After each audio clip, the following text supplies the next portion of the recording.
नमस्कार. गेल्या भागात आम्ही अर्ध्या तासाच्या केरकर सरांची चर्चा केली होती. अनेक विषयांवर जाणून घेतलं होतं. आज आम्ही दुसऱ्या भागात देखील ही चर्चा पुढे ठेवणार आहोत. त्याबरोबर त्यांचं लिखाण आहे किंवा साहित्य आहे, एकूण गोव्याची जी संस्कृती आहे, कला आहे, याबद्दल आज आम्ही त्यांच्याशी चर्चा करणार आहोत. हो सर, संपूर्ण गोवा असेल, गोव्याबाहेर असेल, आंतरराष्ट्रीय पातळीवर तुमची एक पर्यावरण अभ्यासक, संशोधक आणि एक पर्यावरण कार्यकर्ते म्हणून ओळख आहे. ते तुमचं मूळ क्षेत्र आहे, तिथं तुम्ही अनेक वर्ष काम करता, ती तुमची ओळख आहे. एक पर्यावरण अभ्यासक, एक पर्यावरण प्रेमी आणि एक पर्यावरण कार्यकर्ते म्हणून गोव्याची वाटचाल कशी सुरू आहे? पर्यावरण क्षेत्रात आपला गोवा सध्या कुठं आहे? चांगला आहे की परिस्थिती बिकट आहे? आपण समाधानकारक आहे असं म्हणाल की आपण चुकीच्या दिशेनं चाललोय? कसं आहे की पर्यावरण हा जो विषय आहे तो विषय केवळ राजेंद्र केरकर किंवा डॉक्टर क्लाउड अल्वारेस किंवा काही मोजकीच लोक आहेत तर त्यांच्याशी तो निगडीत नाही. हा पर्यावरण विषय देशाचा जो प्रत्येक नागरिक आहे, ज्याने घटना वाचलेली असेल किंवा वाचलेली नसेल, त्याचं कर्तव्य आहे की आपल्या पर्यावरणाचं संवर्धन करणं. आपल्याकडे काय झालं आहे की आपले राजकीय नेते जे आहेत त्यांना घटनेचं ज्ञान नाही, घटनेमध्ये काय लिहिलं आहे तेही त्यांना माहिती नाही. म्हणजे पर्यावरणाचं संवर्धन, परिसंस्थेचं संवर्धन, वन्यजीवाचं संवर्धन हे करण्याऐवजी आपल्याकडे अशी परिस्थिती निर्माण झालेली आहे की आमच्या 70मध्ये वाघ जे आहेत ते वाघ कर्नाटकातून येतात, महाराष्ट्रातून येतात. अशा प्रकारचे जेव्हा विचार मांडले जातात ना, तेव्हा बधीर होतं. अरे, माणसासारख्या भिंती तुम्ही ह्या प्राण्यांच्या संदर्भात निर्माण करतात आणि प्राणी जे आहे अमुक वाघ, तो त्याच्या गळ्यामध्ये रेझिडेन्स सर्टिफिकेट नसते, तो पीपल ऑफ गोवन ओरिजिन हा शिक्का घेऊन त्याच्यावरती म्हणजे कोणी मारलेला नसतो की हा वाघ अमुक ठिकाणचा आहे. आणि तसं करणं पूर्ण चुकीचं आहे. तर आपण जोपर्यंत हे जाणत नाही की बाबा हे वाघ जे आहे ते आपले वाघ आहेत, या जंगलातले वाघ आहेत, त्यांचं संवर्धन झालं तर आपणाला पाणी मिळेल. आणि ही जी मानसिकता आहे, ही मानसिकता आपल्याकडे आता हळूहळू लोप पावत चाललेली आहे. आणि त्यामुळे येणाऱ्या कालखंडामध्ये मी जेव्हा विचार करतो तेव्हा पिण्याचं पाणी कुठून आणणार, सिंचनाचं पाणी कुठून आणणार, हा प्रश्न मला सतावू लागतो. की सुरुवातीला तू जसं म्हटलंस की आपल्याकडे गोव्यात अन्नधान्यापासून सगळ्या ज्या गोष्टी आपणाला लागतात तर त्या सगळ्या बाहेरून येतात. ह्या बाहेरून का येऊ लागलेल्या आहे त्याचा विचार केल्यानंतर कळेल की ही परिस्थिती जर सुधारली पाहिजे तर त्याच्यासाठी आपण निश्चितपणे जो आराखडा नियोजनाचा तो तयार केला पाहिजे. आणि तो जर नसेल तर आपली परिस्थिती जी आहे ती पूर्णपणे असंतुलित होईल. आपल्याकडे आपण पर्यावरण म्हणतो आणि पर्यावरणाच्या एका बाजूला आपण पर्यावरण दिन साजरा करतो, आपण वेगवेगळे दिवस आनंदाने साजरे करतो, परंतु खरोखर पर्यावरणाचं रक्षण करण्याची जी जबाबदारी आहे ती सरकारी यंत्रणा असू द्या किंवा तो स्वतः नागरिक असू द्या, त्यांच्याकडून ती होत नाही. त्यामुळे पर्यावरणाची स्थिती जी आहे ती अत्यंत बिकट आहे. आता पूर्ण पश्चिम घाट जो आहे ते म्हणजे महाराष्ट्र आणि कर्नाटक हे आपल्या दोन शेजारची राज्य आहेत, तर त्या दोन्ही राज्यांनी आपला पश्चिम घाट आहे त्याचा त्यांनी समावेश जो आहे तो युनेस्कोच्या हेरिटेज यादीमध्ये केलेला आहे. फक्त 3702 चौरस किलोमीटर क्षेत्रफळ असलेल्या गोव्यातला 748 चौरस किलोमीटरचा जो प्रदेश आहे तो सुद्धा प्रदेश, त्याला तो टॅग मिळवण्यासाठी सरकारने जे प्रयत्न केले पाहिजे ते प्रयत्न होत नाही. आपल्याकडे माजी मुख्यमंत्री जे लक्ष्मीकांत पार्सेकर आहेत तर त्यांनी आपल्या म्हणजे राज्य वन्यजीव सल्लागार मंडळाच्या बैठकीमध्ये जो ठराव घेतला आणि त्यांनी सांगितलं की टायगर रिझर्व गोव्यामध्ये झाला पाहिजे, तर त्यानंतरच्या सरकारने त्यानंतरसुद्धा त्याच पक्षाचं सरकार आलं, पण त्यांनी ते रिझर्व क्षेत्र सोडा, निदान त्या वाघांच्या संवर्धनासाठी काही प्रयत्न करणे गरजेचे होते, ते सुद्धा केले नाही. आणि त्यामुळे आपण बघितलं तर 5 वाघ जे आहे एका छोट्या राज्यामध्ये मारले जाऊ शकतात. त्यावरूनच कळतो की पर्यावरणाचा दर्जा ह्या राज्यामध्ये कसा आहे. आणि येणाऱ्या कालखंडामध्ये आपण जर आपले हे डोंगर जे आहे, हे जंगल जे आहे, जे पाणी निर्माण करणारे जंगल आहे, ते जर सुरक्षित ठेवलं नाही तर परिस्थिती भयानक होईल. इतकं म्हणजे आता हवामान बदलाचे चटके जे आहे ते माणसाला बसू लागलेले आहेत.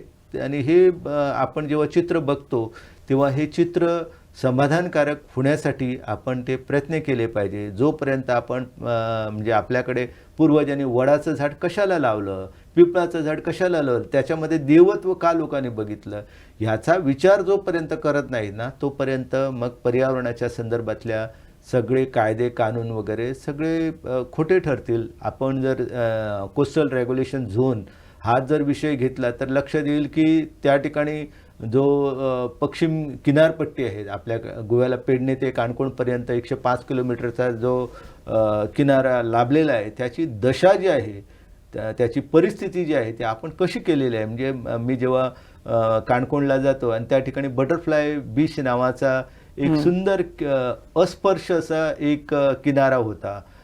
त्या ठिकाणी कोणी जात नव्हते, गेली तर स्थानिक लोक जायची आणि किती सुंदर त्या ठिकाणचा किनारा होता. आज जर त्या ठिकाणी जाऊन बघितलं तर परिस्थिती भयानक आहे.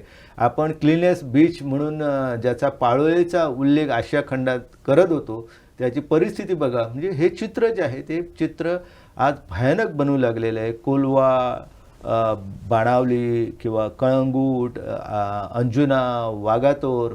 म्हणजे वाघातोरचा विचार करताना नेहमी मी म्हणतो, अरे ज्या ठिकाणी वाघ संचार करायचा तर त्या ठिकाणी ड्रगवाले संचार करू लागलेले आहेत. हे आता वाघ झालेले आहेत आणि हे वाघ जे आहे, नकली वाघ जे आहेत, ते गोव्याचं अस्तित्व मिटवण्यासाठी सिद्ध झालेले आहे. आणि त्यामुळे ही परिस्थिती जी आहे, पर्यावरणाची एकंदर स्थिती जी आहे ती अत्यंत बिकट बनू लागलेली आहे. आपल्या राज्यकर्त्यांनी या संदर्भात जर विचार केला नाही तर एक दिवस त्याचे दुष्परिणाम आहे ते सगळ्या लोकांना भोगावे लागतील, परंतु त्यांनाही ते भोगावे लागतील. कारण आपण पळून पळून जाणार कुठं? जगाच्या कुठच्याही कोपऱ्यामध्ये तुम्ही गेलात तरी त्या ठिकाणी सुख तुम्हाला मिळू शकणार नाही. आणि मग तुमच्या मनाला सतावू लागेल की माझ्या भूमीचा विध्वंस होत असताना मी मुख्यमंत्री होतो, मी मंत्री होतो, मी कलेक्टर होतो, मी मामलतदार होतो, पण मी केवळ मतासाठी हे काही करू शकलो नाहीत. मतासाठी तडजोडी करू शकलो आणि तडजोडी करत करत असताना माझ्या राज्याचं, माझ्या सुंदर प्रदेशाचं अस्तित्व मी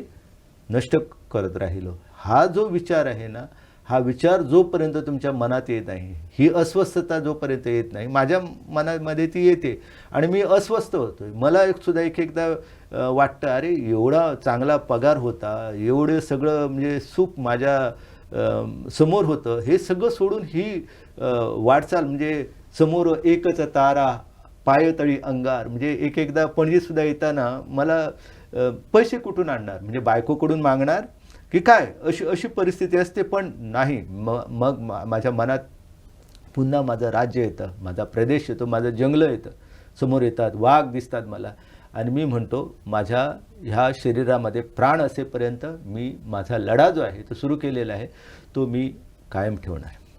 सर, तुम्ही एवढी वर्ष या क्षेत्रात काम करता, अगदी तुम्ही आता बोलताना अगदी भावनावेश सुद्धा झालात, पण हा लढा देताना तुम्हाला पुढे तुमच्या नंतर किंवा पुढची पिढी तेवढी जागृत आहे असं वाटतं? तुम्ही जो संघर्ष सुरू केलेला आहे, तुम्ही एवढे जी वाटचाल खडतर करत आहात, पुढच्या पिढीने काय यातनं बोध घ्यायला पाहिजे? तुमची अपेक्षा काय आपल्या पुढच्या पिढीकडून?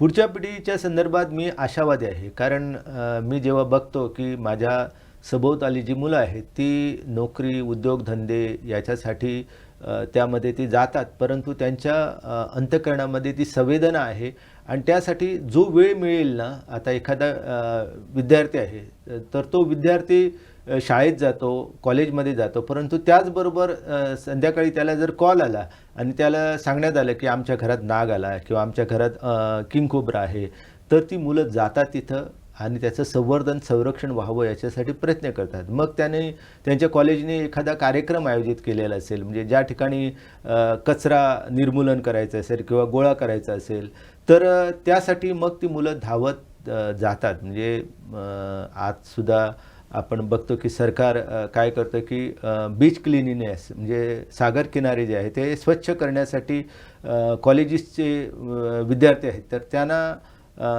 ते कामात म्हणजे NCC मार्फत किंवा सोशल वर्कच्या माध्यमातून अशा वेगवेगळ्या ह्याच्यातनं ते मुलांना आणतात. परंतु तो काय असतं की तो केवळ आदेश आला, वरून आला म्हणून ते करतात. आता प्रामाणिकपणे जर हे सगळं काम जर केलं, म्हणजे आपले समुद्रकिनारे स्वच्छ करण्याचं प्रत्येकाने ठरवलं आणि ते NCC मार्फत, NSS मार्फत किंवा वर्क एक्सपिरियन्स मार्फत जर तो मॉडेल राबवला ना तर सगळं बदल व्यवस्थितपणे घडू शकतो. आपल्याकडे काय झाले की जी माणसं त्या हुद्द्यावरती आहेत ती माणसं काम करत नाहीत.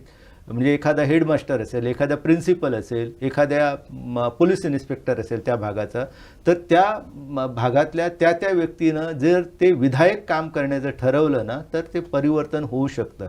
म्हणजे मी जेव्हा अण्णा हजारेच्या गावात गेलो की अण्णा हजारेसारखा माणूस जो 10वी पास आला नव्हता तर तो माणूस त्या राळेगण सिद्धीमध्ये चमत्कार घडवू शकतो. मग आपल्याकडे हा चमत्कार का होऊ शकत नाही? हा चमत्कार होऊ शकतो फक्त ना ह्या मातीच्या संदर्भात तुमच्या अंतःकरणामध्ये प्रेम असेल, संवेदना असेल तर ते होऊ शकतं. म्हणजे एखादा चॉकलेट खाणारा मुलगा जो आहे तर त्याने लक्षात ठेवलं काय पाहिजे की मी चॉकलेट खातो पण माझ्या चॉकलेटचा रॅपर जर व्यवस्थितपणे मी एखाद्या कचरापेटीत टाकला नाही आणि त्याची विल्हेवाट जर व्यवस्थितपणे लावली नाही तर निश्चितपणे त्यामुळे दुर्गंधी निर्माण होणार आहे. माझा प्रदेश जो आहे तो कुरूप होणार आहे. हे जोपर्यंत त्याच्यामध्ये म्हणजे भावना निर्माण होत नाही ना तोपर्यंत हे सगळे प्रश्न अनुत्तरित राहणार. म्हणजे मी ज्या ठिकाणी जातोय मुलं मला सांगतात की आम्ही ह्या क्षेत्रामध्ये काम करू इच्छितो. फक्त आपल्या सरकारने, आपल्या यंत्रणेने त्यांच्या पाठीवर कौतुकाचा तू पुढे चल, तू लढ असं म्हणण्याची गरज आहे. खूप चांगली मुलं आहे. षण्मुगम मंजुनाथांचं जेव्हा मी विचार करतो की अरे भारत मुक्त झाल्यानंतर षण्मुगम मंजुनाथांसारखा मुलगा भ्रष्टाचाराविरुद्ध अमेरिकेतली नोकरी सोडून तो लढण्यासाठी येतोय. वडील सैनिक आणि त्या सैनिकाचा हा मुलगा लढता लढता धारात येथे पडतो. म्हणजे भ्रष्टाचाराने पोखरलेले यंत्रणा त्याला उद्ध्वस्त करते. परंतु त्याच्या त्यागातून प्रेरणा घेऊन आजही नवीन पिढी जी आहे ती नवीन पिढी त्या पद्धतीनं काम करते. गोव्यातसुद्धा अशा प्रकारची खूप मुलं जे आहेत, युवक जे आहेत ते काम करतात. तर त्यांनी फोकस्ड म्हणजे केंद्रित होऊन केवळ म्हणजे एखाद्या प्रदेशाच्या संवर्धनासाठी नाही, माझा लढा जो आहे तो पूर्ण पेडणे ते काणकोणपर्यंतचा जो गोवा आहे तो राखण्यासाठी आहे.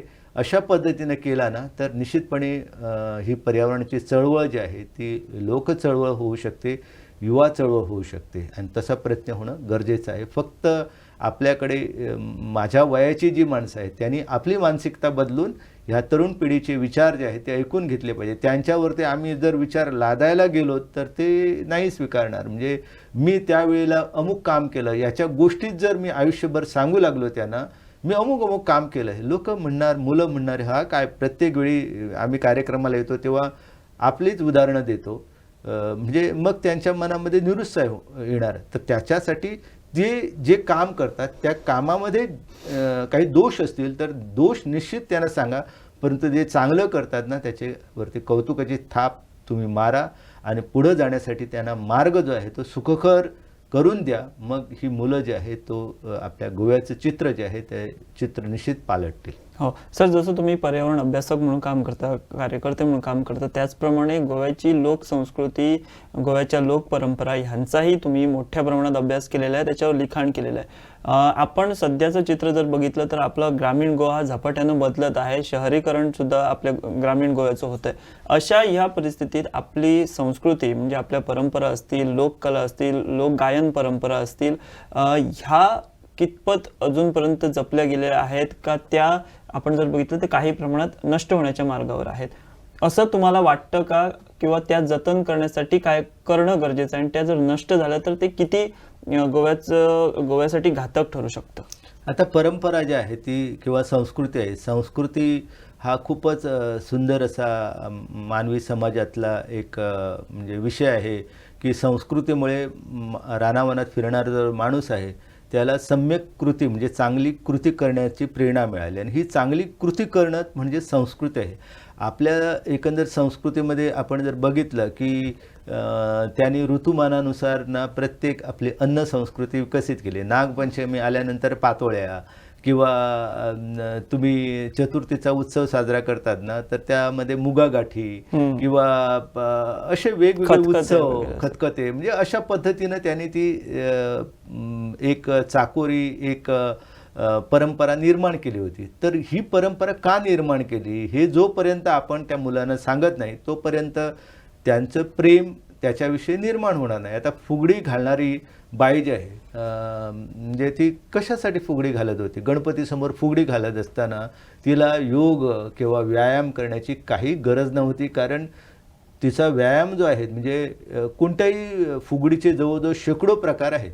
म्हणजे निसर फुगडी घ्या, एका हाताची फुगडी घ्या, किंवा आपली चक्र फुगडी घ्या, किंवा कासव फुगडी घ्या, ह्या सगळ्या फुगड्यातून त्यांनी वेगवेगळा व्यायाम केलेला आहे. योगा जो आपण सांगतोय ना, ती पतंजलीनी जे योगसूत्र सांगितलंय, तर त्या योगसूत्रावरती आपले प्रत्येक लोकनृत्य आहेत. तुम्ही गावडा जागर घ्या, त्या गावडा जागरामध्ये जो म्हणजे पारपती जो असतो किंवा तो निखंडार जो असतो तो नृत्य करतो, तो प्रकार बघितल्यानंतर आपला तोल सांभाळणं, एवढं शरीर सांभाळून एका पायावरती चालणं किंवा ते लाकडी म्हणजे एकंदर त्या खुटावरती चालणं, ही कसरत जी आहे ती खूप आपल्या परंपरेचं ज्ञान आपल्याला करून देत होती. की हे प्रकार जर लोकांनी चालू ठेवले असते ना, तर मला वाटत नाही की त्यांना हृदयविकाराचा झटका. आता क्रिकेट खेळत असताना बातमी वाचली की धाव काढण्यासाठी जात होता आणि हृदयविकाराचा झटका आला आणि मरून गेला. हे का कसं होतं? त्याला कारण म्हणजे आपण संस्कृतीची नातं जे आहे ते तोडलेलं आहे. मी म्हणत नाही की तुम्ही क्रिकेट खेळू नका, तुम्ही व्हॉलीबॉल खेळू नका, हे सगळे खेळ खेळात, परंतु आपल्या पूर्वजांनी लंगडी का खेळले, खो खो का खेळले? अरे युरोप अमेरिकेमध्ये हे खेळ चालतात, तुम्ही प्रादेशिकता सांगतात आणि मग पूर्ण दिवस क्रिकेटची मॅच असताना मला म्हणजे हसावे की रडावं तेच कळत नाही. लोक इतकी गुंतून घेतात स्वतःला की आपल्या पूर्वजांनी आपणाला त्या परिस्थितीनुसार जे खेळ दिलेले आहेत ते खेळ, आता लगोऱ्या वगैरे कसं खेळ इतका अफलातून होता की मुलं सगळी यायची. स्ट्रेस होता ना, मानसिक ताणतणाव, आत्महत्या मुलं करतात किंवा 8वीमध्ये नापास आली मुलं आत्महत्या करतात, 10वी नापास आली मुलं आत्महत्या करतात. तर ह्या मुलांना जर लगोऱ्यासारखा खेळ, विटीदांडूसारखा खेळ या खेळामध्ये जर गुंतून ठेवलं असतं ना, खूप आनंद मिळाला असता. निखळ बालपण जे आहे म्हणजे त्या बालपणाच्या एक एक आठवणी मला येतात आणि मग खूपच विदीर्ण व्हायला होतं की आपल्या पूर्वजांनी आपणाला म्हणजे सकाळी पुढे त्यांना वाटायचं की गणपती झोपी गेलेला आहे आणि त्याला जागवलं पाहिजे. म्हणजे तो गणपती तो मातीचा नाही, तो जिवंत आहे, ही लोकांची भावना होती. आणि मग त्याच्यासाठी जागवण्यासाठी ते म्हणायच्या, दवले माणीचा वाजप माझो गणोबा बसलो मखरात, किंवा अभिर गुलाल उधळीत रंग, अशा पद्धतीनं भजनं म्हटली जायची. तर लोक एकरूप व्हायचे आणि त्यामुळे तो चोखा महार जो आहे तो एखाद्या दलिताने अभंग लिहिला ह्याचं ज्ञान लोकांना नव्हतं. तर ते अंतःकरणपूर्वक आपोआप त्यांच्या ओठातून शब्द यायचे आणि त्यावेळेला मग ती अस्पृश्यता, तो दुसऱ्या समाजातला, ह्या भावना ज्या आहेत त्या गळून पडायच्या. म्हणजे आपली संस्कृती जी आहे ना ती खूपच सुंदर आणि विलोभनीय आहे. म्हणून ते जेव्हा मी रवींद्रनाथ ठाकूरांची कविता वाचतो की हे मोरचित्त पुण्यतीर्थ जागोरे धीरे ई भारतेर महामानवीर सागर तेरे. भारत म्हणजे क्रेडल ऑफ सिव्हिलायझेशन, म्हणजे संस्कृतीचा पाळणाघर हा माझा भारत आहे. आणि हे जर आपण सगळं जतन केलं पाहिजे तर त्याच्यासाठी लोकसंस्कृती महत्त्वाची आहे, लोकनृत्य महत्त्वाचे आहे. म्हणजे जागरामध्ये ज्या पद्धतीने लोक नृत्य करतात, म्हणजे पेरणी जागराच्या वेगवेगळे मुखवटे वापरायचे, तर त्या मुखवटे तयार करणारा चारी समाजातला कलाकार होता. तर ते रंगकाम करणारे चितारी होते. मग ते घालून नृत्य करणारे दुसऱ्या समाजातली लोक होती.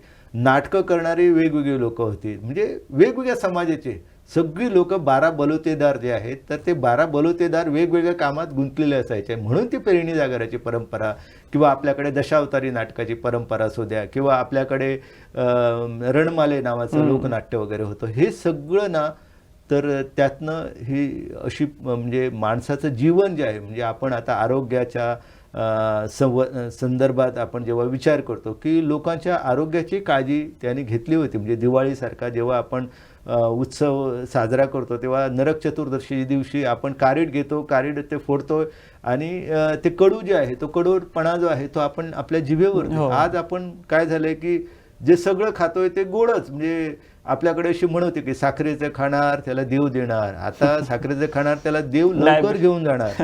हे आपण ध्यानात ठेवलं पाहिजे. आणि यासाठी आपल्या पूर्वजांनी काय परंपरा, आता गुढीपाडव्याचा उत्सव आहे तर त्याच्या दिवशी आपण कडुलिंब कशासाठी खायचा? अरे कडुलिंब खाल्ला तरच ती पचनक्रिया जी आहे ती सुधारेल.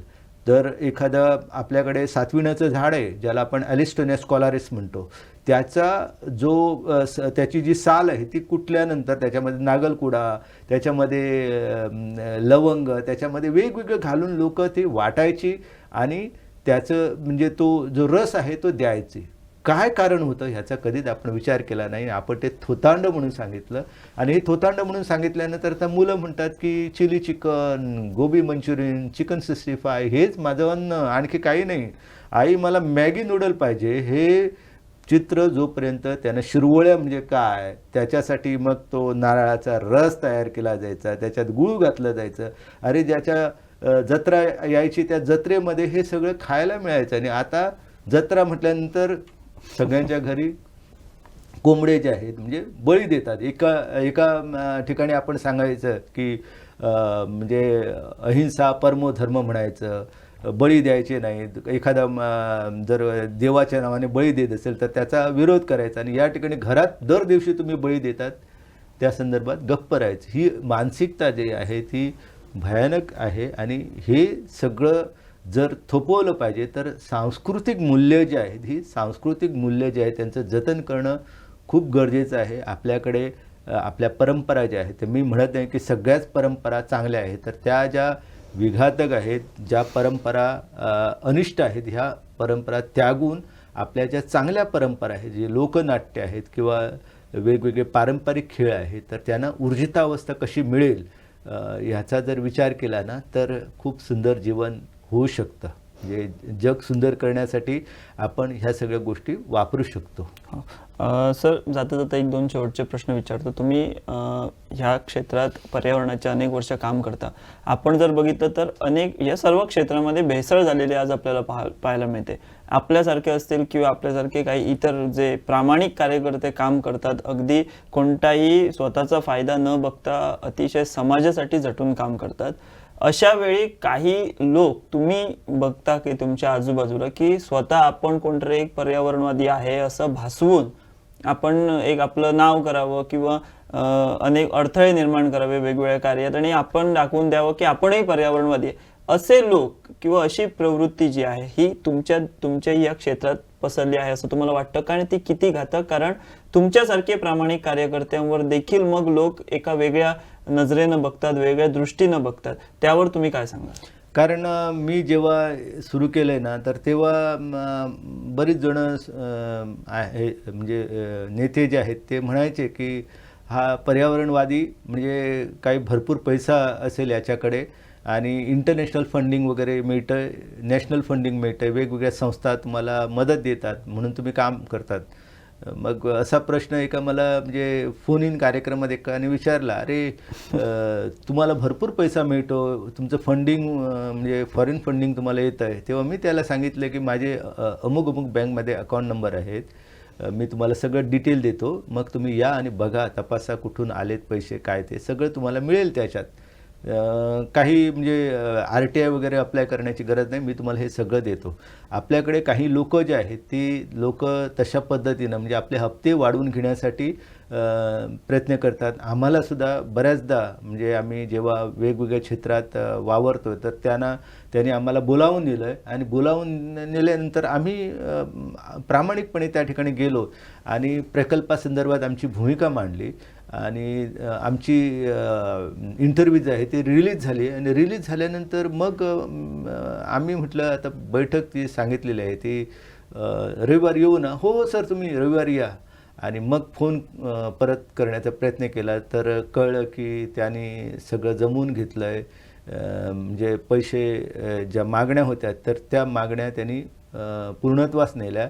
आम्हाला नेऊन त्या ठिकाणी त्यांनी आपला जो स्वार्थ होता तो साध्य केला आहे. म्हणजे तर ती सुद्धा जी मंडळी आहे ती पर्यावरणाच्या संवर्धनासाठी आम्ही आहोत आणि आमचे म्हणजे बराच कालखंड त्यांनी पर्यावरणवादी आहेत असं भासवलं आणि शेवटी आपली हेतू जे आहे ते साध्य केले. आणि त्यामुळे काय होतं की काही माणसामुळे अशा चळवळी ज्या आहेत त्या बदनाम होतात. म्हणजे अशा प्रकारची प्रत्येक क्षेत्रामध्ये माणसं असतात आणि त्यामुळे कधीकधी खूप वाईट वाटतं. पण हीच म्हणजे काही लोक जे आहेत ती तशा पद्धतीनं काम करणारच, आपला हेतू साध्य करणारच. आणि म्हणून मी काही निराश होत नाही. आमचं काम जे आहे ते आमचं काम आम्ही सातत्याने चालू ठेवतो आणि पर्यावरणाच्या किंवा वेगवेगळ्या गोष्टीच्या नावाने ज्याने धंदे करून लोकांचं जीवन जे आहे ते कसं प्रतिकूल होईल यासाठी जे काय केलेलं आहे त्याची चांगली फळं त्यांना मिळणारच नाही. कारण शेवटी काय असतं की समाज जो असतो तो निपक्षपातीपणे बघतो की कसं काय होतं आहे आणि त्यासाठी प्रत्येकाने जबाबदारी ओळखली पाहिजे आणि लोक जगली पाहिजे. जीवन जे आहे ते सुंदर बनलं पाहिजे. निसर्ग पर्यावरण ह्याचं संवर्धन संरक्षण झालं पाहिजे.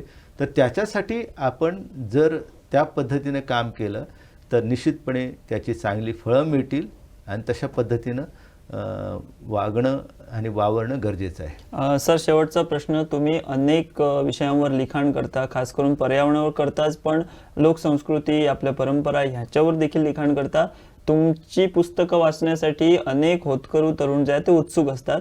आता तसं काही तुमचं कार्य सुरू आहे का? काही नवीन लिखाण सुरू आहे जे येणाऱ्या दिवसात नव्या युवकांना, लोकांना वाचायला मिळतील, आणि कोणत्या विषयावर असं लिखाण सुरू आहे, काय सांगा? माझं म्हणजे आता कोरोनाच्या कालखंडामध्ये मी एक 2-3 पुस्तकं हाती घेतली होती. एक म्हणजे पूर्ण माझ्या सत्तरी तालुक्याचा इतिहास जो आहे, जो मी गेल्या 20 वर्षापासून लिहितो. प्रत्येक गावचा इतिहास, प्रत्येक स्थळाचा इतिहास जो आहे तो इंग्रजीमध्ये मी तयार केलेला आहे. तर तो कोश जो आहे तो माझा प्रयत्न आहे की तो आता आणखी काही दिवसांनी तो येणार आहे. त्याच्यात माध्यमातून आपल्या सत्तरीत जी सगळी गावं आहेत तर त्यांचा इतिहास जो आहे, त्यांची संस्कृती जी आहे, त्यांचा एकंदर जगण्याचा जो भाग आहे, हा सगळा इतिहास त्या माध्यमातून वाचायला मिळणार आहे. ते इंग्रजीमध्ये पुस्तक आहे. त्यानंतर माझं दुसरं एक इंग्रजीत पुस्तक तयार होत आहे, जे नाबार्ड नावाची जी संस्था आहे तर ती संस्था ते प्रकाशित करणार आहे. ते पुस्तक म्हणजे सेक्रेड ट्रीज ऑफ गोवा. गोव्यातले पवित्र वृक्ष जे आहेत आपल्या पूर्वजांनी राखून ठेवलेले आहेत, तर गोवाभरातले काणकोणपासून ते पेडणेपर्यंत आपली जी परंपरा आहे तर ती परंपरा अनुभवायला मिळेल. म्हणजे आता पोरसकडे म्हणून गाव आहे, वर मोपाचा विमानतळ आहे, तो प्रकल्प आहे, आणि खाली मग त्या ठिकाणी लोकांनी भेडसी नावाच्या जी झाडं आहेत तर त्यांचं संवर्धन त्यांनी देवाच्या नावाने केलेलं आहे. अख्खं बेट कसं आहे ते बेट सगळं राखून ठेवलेलं आहे. म्हणजे अशी आशेची किरणं जी आहेत ती लोकांसमोर यावीत म्हणून मी हे पुस्तक तयार केलेलं आहे. त्याचप्रमाणे महिमा म्हणून माझं एक सदर पूर्वी यायचं, तर ते पुस्तक रूपात मराठीतनं ते येणार आहे. आणि त्याशिवाय कोकणी भाषेतसुद्धा मी प्रचंड लिखाण केलेलं आहे, तर ते सुद्धा म्हणजे नद्याच्या संदर्भात केलेलं आहे. नंतर प्रवाह म्हणून होता, तर त्याच्या माध्यमातून मी जलस्रोत आहे त्याच्या संदर्भात दिलेलं आहे. कचऱ्याचे प्रश्न किंवा आपण म्हणजे सेन्सिटिव्हिटी म्हणजे काय, पर्यावरण संवेदनशीलता म्हणजे काय, असे सगळे विषय जे आहेत जे माणसाच्या दैनंदिन जीवनाशी निगडीत आहे, या सगळ्या विषयावरती मी लिहित राहणार. आणि वेगवेगळी पुस्तकं म्हणजे माझी सगळी जर पुस्तकं छापली ना तर मराठीमध्ये जवळजवळ 100च्या आसपास पुस्तकं येतील आणि इंग्रजीमध्ये तितक्यात 50-70च्या आसपास पुस्तकं येतील, एवढं लिखाण केलेलं आहे. कोकणीत तर जवळजवळ 25 पुस्तकं येतील, एवढं मॅटर आहे. हिंदीमध्ये पण मी लिहितो, म्हणजे 4 भाषामध्ये मी लिहितो. आणि मला माझा प्रदेश आहे त्याचं संवर्धन होणं मी स्वतः माझी ती एक मिशन समजतो. आणि हे करत असताना मृत्यू आला तर मी तो आनंदाने स्वीकारीन, अशी माझी भूमिका आहे. त्यामुळे मी कधीच कुणावरती शीण काढत नाही आणि निराशही होत नाही. आणि त्यामुळे आजसुद्धा तुम्ही जेव्हा मला सांगितलं की या म्हणून, तर मी तसा उपलब्ध होतो आहे. आणि असं नाही की मला कोणतं काम नाही, व्याप नाही, मला भरपूर कामं असतात. सकाळपासून ते संध्याकाळपर्यंत सातत्याने कामातच गुंतलेला असतो. पण जेव्हा लोक बोलावतात तेव्हा मी तिथे जातो आहे, कोणतीही अपेक्षा न ठेवता जातो आहे आणि जात राहणार. तर हे होते ज्येष्ठ पर्यावरण अभ्यासक, संशोधक आणि पर्यावरण कार्यकर्ते राजेंद्र केरकर सर. त्यांनी जाता जाता शेवटी एक आपल्या भावना व्यक्त करताना एक वाक्य सांगितलं की माझा प्रदेश राखून ठेवणं हे माझं कर्तव्य आहे, ते मी माझं कार्य समजतो आणि हे कार्य मी अनेक वर्ष सातत्याने करतोय. ह्याही पुढे करत राहीन आणि हे कार्य करताना जर मला मृत्यू आला तर तो मी आनंदाने स्वीकारेन, अशा तऱ्हेच्या भावना ज्या आहेत त्या त्यांनी इथं व्यक्त केल्या. आणि ह्या आपल्या 2 भागांमध्ये त्यांनी अतिशय गोव्याच्या पर्यावरण क्षेत्राशी संबंधित विस्तृत आपल्या भावना व्यक्त केल्या. त्याचबरोबर त्यांचा पुढचा जो प्रवास आहे, साहित्याचा प्रवास आहे, तो देखील सांगितला. सर, तुम्ही इथं आलात, आमच्याशी बातचीत केलीत आणि प्रेक्षकांना देखील आपले विचार जे आहेत ते इथे दाखवलेत, त्याबद्दल गोवन वार्ता लाईव्हच्या वतीने आम्ही आपले आभार मानतो आणि आम्ही इथेच थांबतो. धन्यवाद. धन्यवाद. नमस्कार.